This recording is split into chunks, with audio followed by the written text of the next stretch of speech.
I'm Dr. Barry, licensed psychologist, and here we talk about true crime and psychology. Thank you so much for joining. Let's hop right into today's topic. Let's go.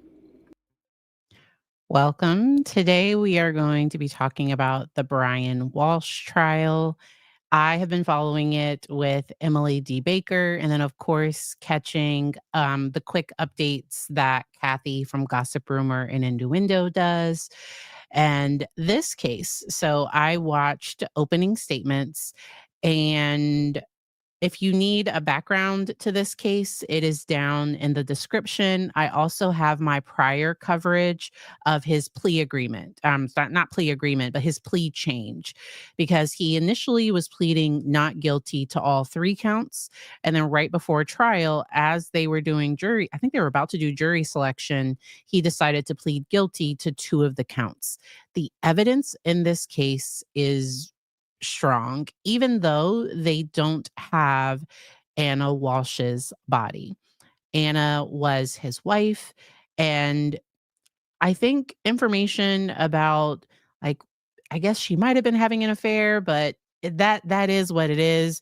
His searches came out today. I was watching those over on Emily D. Baker's channel, and his search history is quite suspicious. But before we get into that, let's talk about what the defense is alleging. So, in this case, the defense is alleging that Anna died of natural causes. And I wonder at what point is the jury going to be informed that the defense has admitted that he took apart her body and he did not want her to be found, and her body still has not been found. Like, I wonder at what point that is going to come in, because if my husband died unexpectedly, or if anybody passed unexpectedly or seemed like they were having a medical emergency, the first thing most of us would do is dial 911. And then I think the state is trying to, with his search history, I think they're trying to bring in consciousness of guilt, because he's trying to say it was natural causes, but he Googled the M word quite a bit. He Googled, I started coming in part of the way through it, uh, how to clean blood from a wood floor, how to clean up a deceased body. I'm saying deceased, that's not what was there. How to get away with capital M. It wasn't capital M. Y'all know on the YouTube, I can't say those words this early in the video. Uh, and just like the, and then it's not Schmurder, but y'all know what I mean. The Schmurder website. I'm confused, and I did look up let me pull it up, the Patrick Kearney guy, 'cause that came up today, and it's an old case, so let's go on ahead and do that really quick.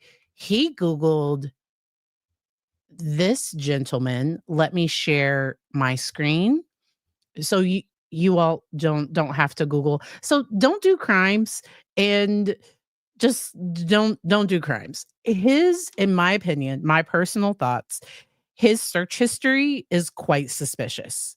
So he's Googling Patrick Kearney, who born in 1939 and was labeled the trash bag K word. So trigger warnings for SA, but this was from 1962 to 1977. He had ugh. And so if you would like to Google that, feel free. But I was not expecting that to be one of the things. The defense is claiming that Anna died of natural causes, and if that was true, he should have called the police. I don't think it's true. Anybody else think that he might have been, because it sounded like Anna was starting to get sick, like people were noticing her starting to get sick? Because I wondered if there was any, like, poison or anything. That's what I was wondering. Uncle Google is gonna get you every single time. I guess, the Hub too, he was looking at adult videos on the Hub, because there are allegations that, his wife had met somebody, because she was living in DC. He could not leave the state of Massachusetts because of his legal trouble, which he so graciously talked about with the police. The state opens with his, so after their opening statements, defense opening statements, they bring on that police officer, and we just listen to for 2 days to Brian Walsh just talk and talk and talk and talk and try to explain away everything. And he tried to report his wife missing. That's what he did. He reported her missing, but we all know now that he's the one that knew that she was already deceased. A lot of keen listeners realized that during his video, no, during his police interview, he talked about loving, like he referred to her in the past tense as, but we now know he knew. All of this is just so much, so much. My heart goes out to the kids because they have 3 children. I think it's 3 boys. They have 3 children, and, it didn't have to be this way, because at first he started out Googling divorce. So he first starts out on December 25th. Is it Christmas? No, December 27th, sorry. On December 27th, he's Googling, the best divorce strategies for men, the best states for divorce. I think that might have been after Googling some other, because the adult film he watched was Cheating Wife Seduces Another Man to Impregnate Her. Like, that was the video that he watched. And the defense wanted to clarify that they did not obtain his search history on the Hub.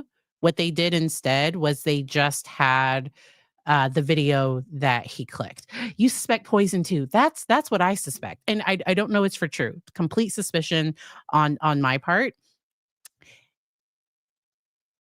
That's that's what I suspect. At the time, so this was back in January 2023, the boys were 2, 4, and 6. Super duper sad. Super duper sad. Him talking, so it was Charlie Adels, but to me, it was more Nicholas Cassotis.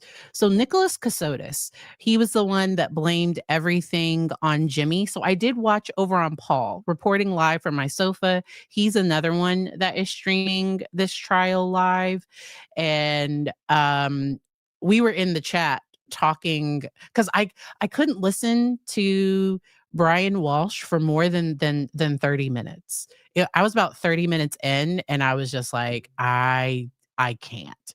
So Nicholas Cassotis, he had an explanation for everything, even minute things, things that really didn't need to be explained. So liars convince, people that are telling the truth, they tell. So, like, if I'm telling the truth, I just say what happened. But when a person is lying, they start talking about I don't know, they start talking about weird things, and you're just like, how did we get here? How did we get here? Um uh I know the name of the dentist, because I think I covered that case recently. Because he mailed it to his office. He mailed it. Yeah, he mailed the lethal James Craig. It was James Craig. Yes. I covered, no, maybe it was somebody else. Is that James Craig? I could be wrong. Yes, I believe it was James Craig.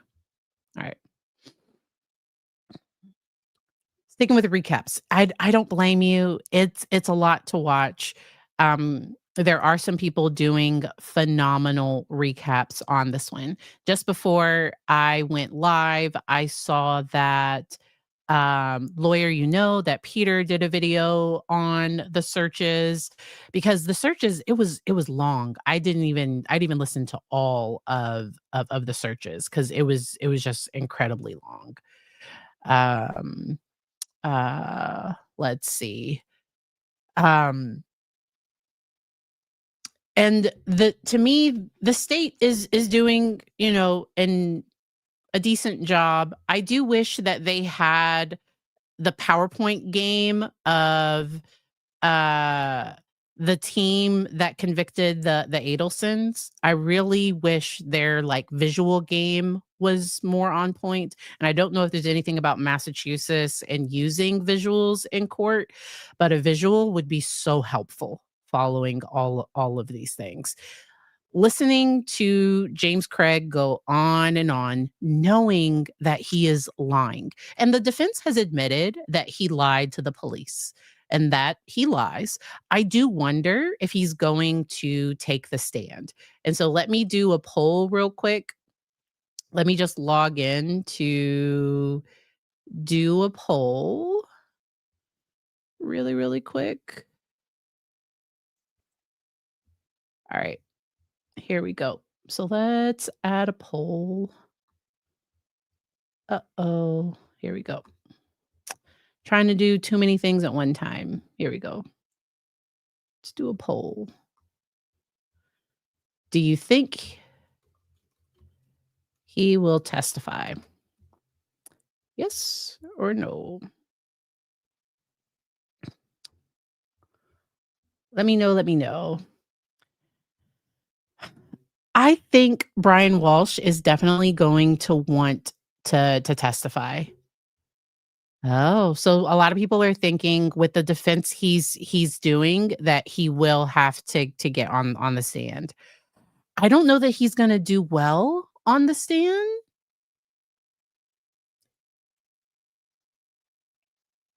I don't know that he's ever said what he did with her body. So he would have to answer those questions, I think, but he's already pled guilty to it, so, and I think his long game is if I plead guilty to lying and, what he did to the body, if he pleads guilty to that, maybe the jury will find him not guilty.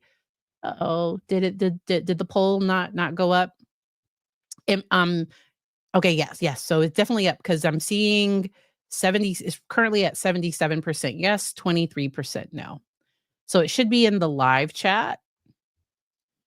Give it a second. In order to do closed captions, I have to slow down the chat. So that might be what's happening is in order to do closed captions, the chat runs a little slow.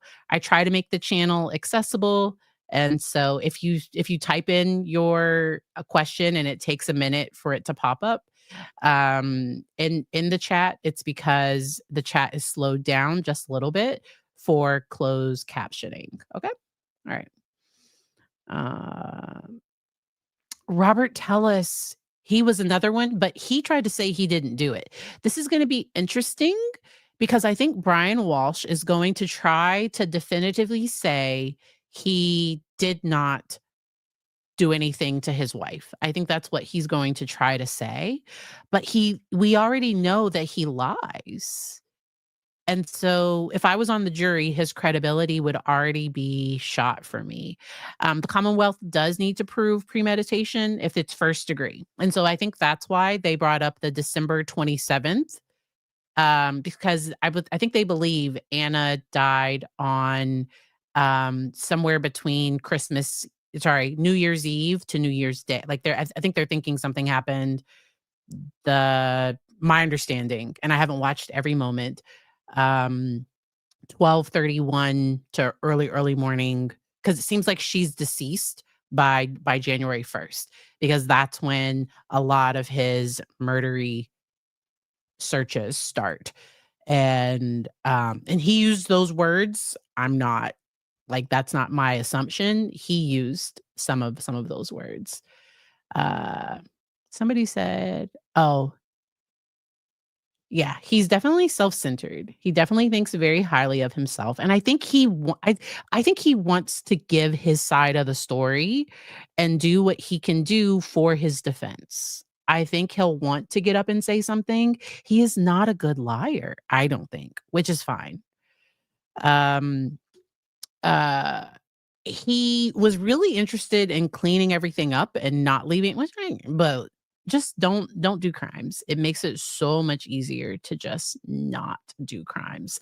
I think he is going to want to testify like Alec Murdaugh, Sarah Boone, a lot of the individuals with narcissistic type traits. I've never met him. I don't know any what types of traits he has.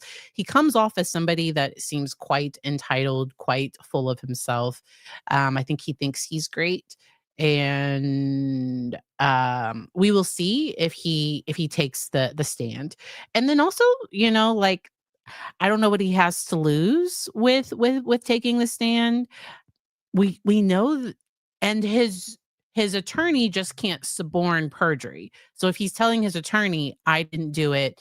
I woke up and she was deceased," leaving out maybe some important details or I don't know, like I think he's going to try to get on the stand and say that he didn't do anything to his wife. I think that's what he's gonna do. He's a convicted 'cause, so I didn't realize the type of art because he lied and said that he had a famous painting and by like a well-known artist, and it was not, and he was sued for that. I thought it was $100,000. And he did not return the money because if he had just given the money back, the person might not have, like, taken it into federal court and everything, but he was charged with a federal crime for that for selling a fake piece of art. So, so sad. So, so sad. Yeah, he doesn't really seem sad. That's a really good point, Den Ben, that he really hasn't shown an ounce of sadness or emotion during this trial. Like, he's just sitting there, just watching and listening.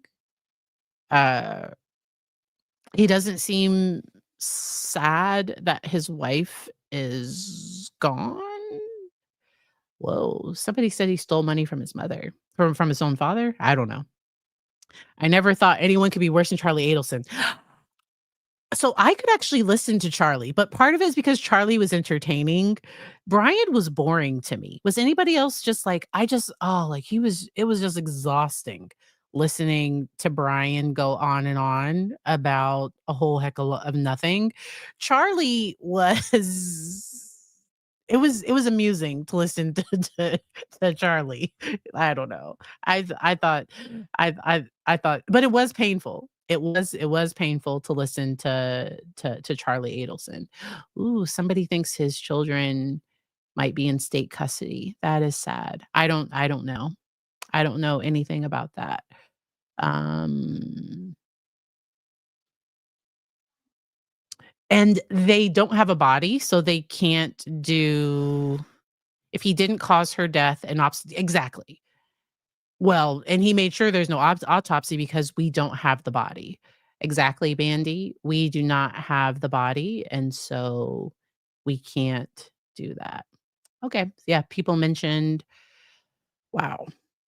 And once his case is finished, so the children may end up being adopted if he is convicted and parental rights are terminated. Birth family often have priority if anybody so like in so from Anna's family or Anna's family or Brian's family um birth family have first priority, but wow, I didn't realize that the children were in foster care. How do children deal with this type of trauma knowing that this happened by their father's hand? And especially because he tried to include that the 6-year-old saw the mother leave and waved goodbye to her in the taxi as she went to the airport when that's we and the police, it's my understanding the police wanted to like wanted to interview the child because of this. And I don't like it when people use the children like that. Um, there have been worse criminals that have said the child was the one that pew-pewed somebody, or like have tried to blame the crime on their child. There have been at least 2 people that have done that, and that's just sickening. But both women, I don't know why, but both of the 2 cases I'm thinking of where the woman blamed their child for doing the crime, they just so happen to both be mothers. Um, uh, the hard so the 6-year-old likely will have memories of their mother. There will likely be more pictures and things. The younger child, the 2-year-old, and possibly even the one who was 4, might have difficulty with remembering. And so there can be this ambiguous loss. And what I mean by ambiguous loss is it's a loss that they can't articulate, because it's like they they don't have those memories. They don't have a memory of mom taking them for their first day of school. They don't have that, and it's their father that's the one that is charged. And if he's convicted of this crime, when things happen this close in families, it can produce more trauma for children, because it can affect their sense of safety early on. Where now, if this was, because they obviously know something happened to their mom. They know that their dad is on trial. Like they may have some awareness of all of this. There are details that I don't think the children should know until they're older. And so they will likely have therapeutic supports throughout their lives. Children often show that they're not okay through behaviors, and they can be misdiagnosed with ADHD. So when I am doing a trauma assessment, when I'm doing a psychological evaluation of a child that is in foster care, unless there's a strong family history of ADHD, if they're displaying a lot of behaviors, I first try to see what happens if we treat their their trauma response first. Because just being in foster care and being removed from your family, that can be traumatic in and of itself, because those children might remember the day the police arrested their father, or like there might be some memories of some of those things. Thank you for gifting 5 memberships. I do try to make most of my content accessible, where there isn't a paywall. Um, the defense is claiming that Brian did not know about the affair. Does is CW, is that the state, or is there proof that he did? I haven't heard that yet. I don't know if there's proof. I think they were trying to allege that his search history. So, like, why was he all of a sudden wanting a divorce? And Emily D. Baker mentioned today that the defense may claim that he was trying to protect, or that he was trying to protect assets with the divorce, with his judgment. But I don't know if that's true. I don't know if that is true at all.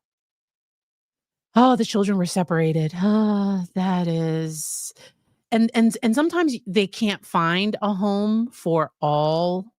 The older children might be together, and the younger child, they will often try to have sibling visits if they can. But then the thing they have to do is, if the children are adopted privately, because sometimes the adoptive parents don't always maintain those relationships with the siblings, because once they're legally adopted, um the adoptive parents, it's on them to decide whether they maintain those relationships. That is Commonwealth. Thank you. And I live in Virginia. I live in a Commonwealth. My bad. So, all right. Hello from Australia. Go to bed. Or what time is it in Australia, Michelle? I know the people in the UK should definitely be asleep. They often stay up and hang out with us here too. Thank you for watching. I appreciate all the support. We are gonna get into testimony from Anna's friends, and, I'm sorry if it's Anna or Anna. I'm sorry if I'm saying that wrong. Yes. Yes, yes, yes. Commonwealth. As I said, Virginia is a Commonwealth as well. Um, and this is where, like, this is painful that the children have had to endure all of this. Once his criminal trial is done, because he pled guilty to, so he's definitely going to jail. He pled guilty to lying to the police and what he did to the body. So there is going to be some jail time, and I don't know if just those convictions alone would be enough to terminate his parental rights. I do not know. Oh, it's 10 AM. Welcome. Good morning. Good morning. And hello in Scotland too. Welcome, welcome. All right. Let me know if y'all have any general questions about this case, about any psychological aspects that might come up. I do wonder when the jury is going to be aware of what he pled guilty to. It seems like there are some things that the judge hasn't ruled on yet, and so there are some things that were intentionally kept out of opening arguments, and so we will see, kind of how things go. Um, okay, so 5 to 10 years, and then 3 years for the other one, for his other charges. Excuse me, and that's, to me, those charges would be enough to terminate parental rights, but I don't know. It's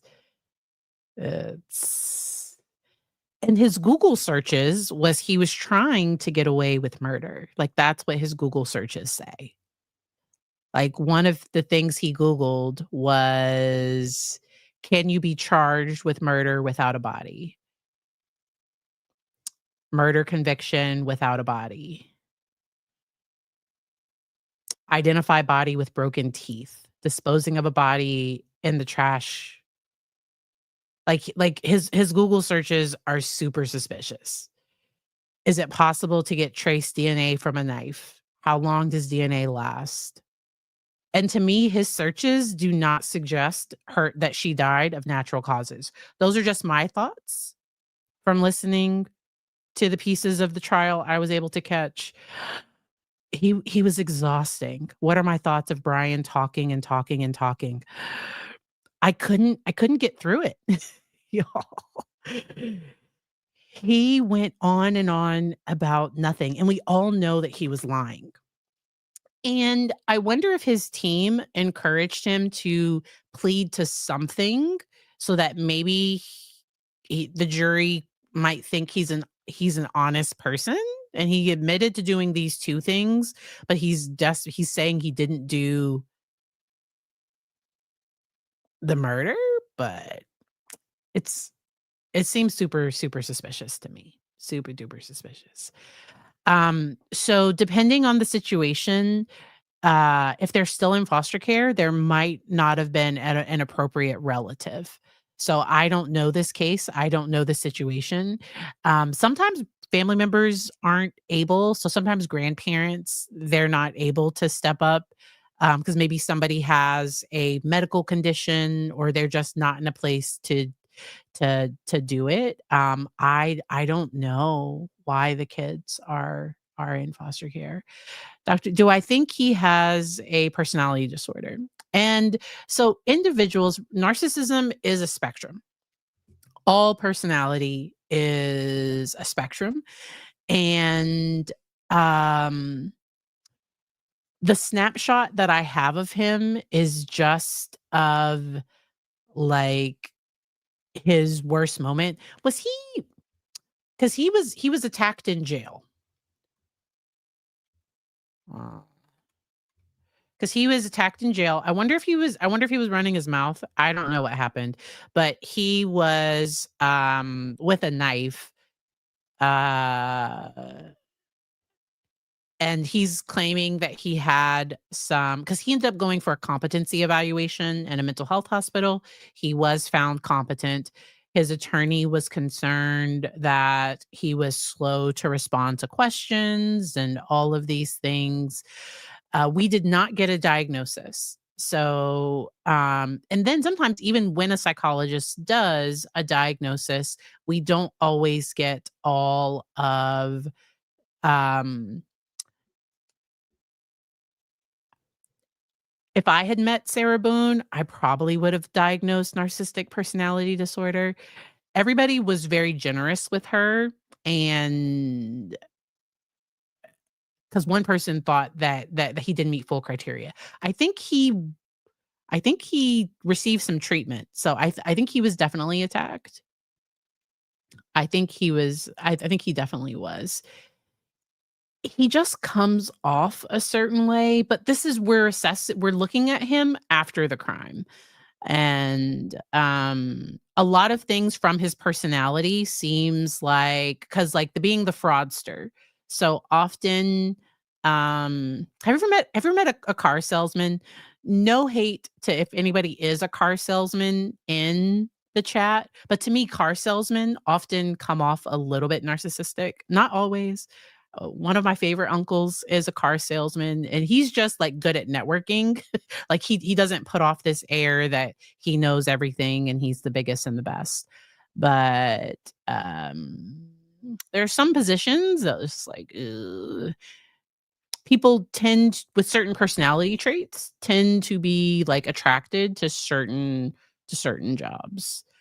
Uh, we all kind of are. So I love that Sarah Boone's new appeals attorney like, has said that she is not pro se and to not post anything that like she you have to take down every like she can't post things to the docket or whatever.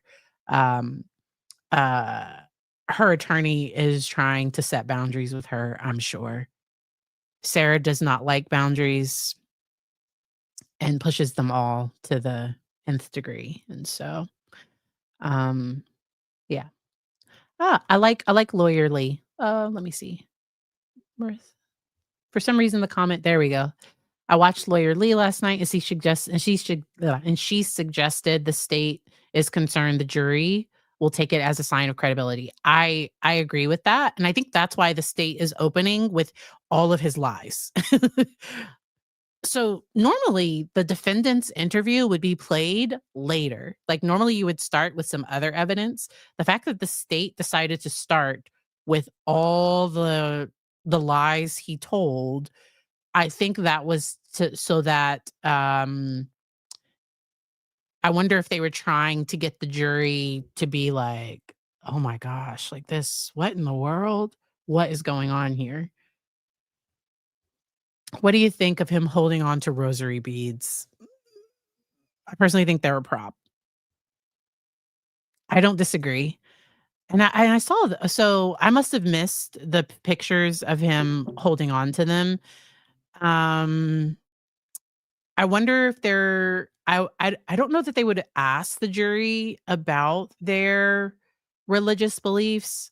I feel like Massachusetts, I feel like it would have a high Catholic. Am I wrong? I don't know. I feel like I don't know. 'Cause I wonder if he's trying to appeal to somebody on the jury with those. Everything he does seems to be for, like, attention and my own personal thoughts. Oh, he didn't have them today. Okay. I don't know. Yeah. He has no credibility with me, none whatsoever. Because once again, especially his searches, because if somebody died of natural causes, if you wake up and, "Oh my gosh, they're deceased," call 911. I thought it seemed like Massachusetts would have a lot of Catholics. Didn't I know some people from Massachusetts, and they all were raised Catholic. Okay, good. Irish Catholic. I thought so. Yes. It's like being Baptist in the South. People don't all have to be Baptist. There are a lot of people that are Baptists in the South. All right. Um, Curious why or how many times Brian Walsh's mom has bailed him out. Because I heard she hired a private investigator. She might believe her son. Because remember, it was Stephen Stearns. His family, they really, really wanted to believe him. He was so, so guilty. They wanted to believe that he didn't do anything to Madeline Soto. They desperately wanted to believe that. Nobody wants to think the worst of their child, but to me, Stefan had some signs of like, "Ooh, that's not great." And I would want to see the state's evidence. And I don't know that um, Brian Walsh's family, so they likely don't know all that the state has. And I wonder if it might have been his parents that also encouraged him to just so he went to was it Lowe's? Did he go to Lowe's? I feel like he went to Lowe's and bought he went to the murder aisle. There is no murder aisle, but, like, he went to Lowe's and bought the things, and he bought like, he used his credit card, I think, to buy the cleaning supplies. They have all of those details. I don't know if he has any siblings. But the chat may. Hey, Emily, welcome, welcome. Somebody mentioned that his father is deceased. I don't Alright.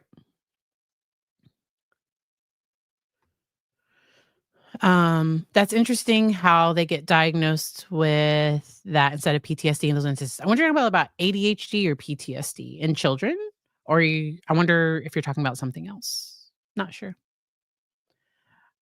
When I mentioned trauma in children presents different, and a lot of our understanding of PTSD is based on veterans. Now our research is a lot better now.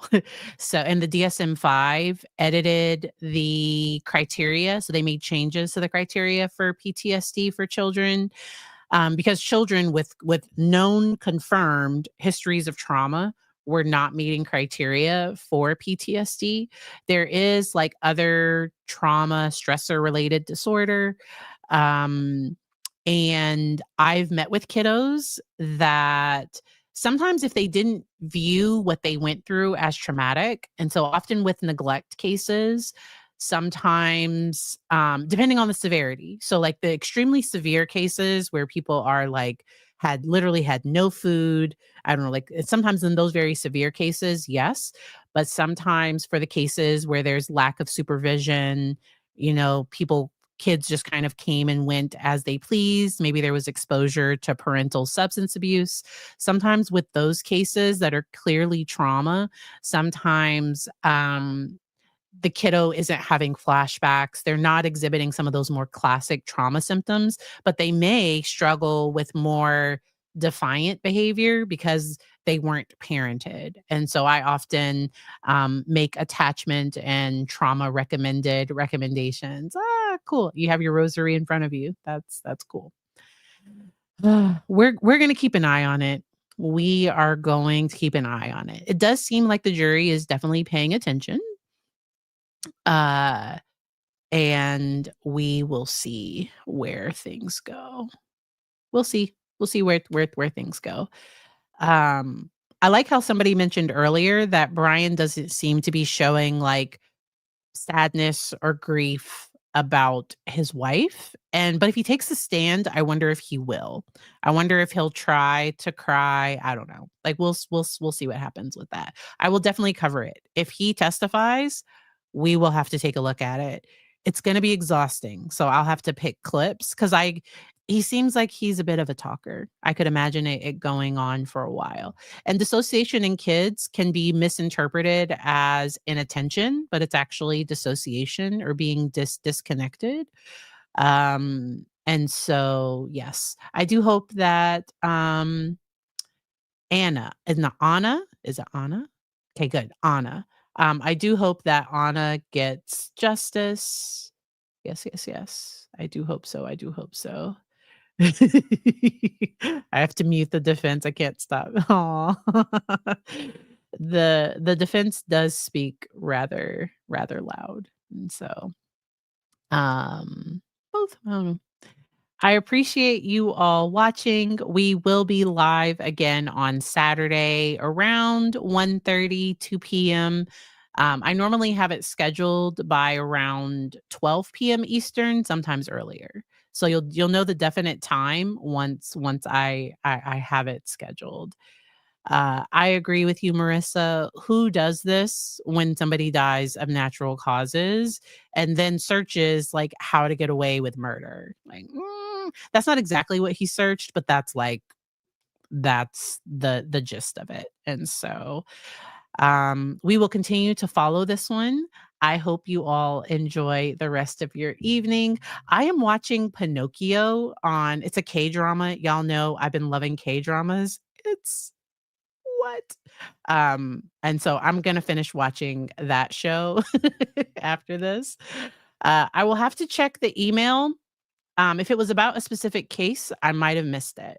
I'll have to check my email. All right. I hope y'all enjoy the rest of your evening. Bye.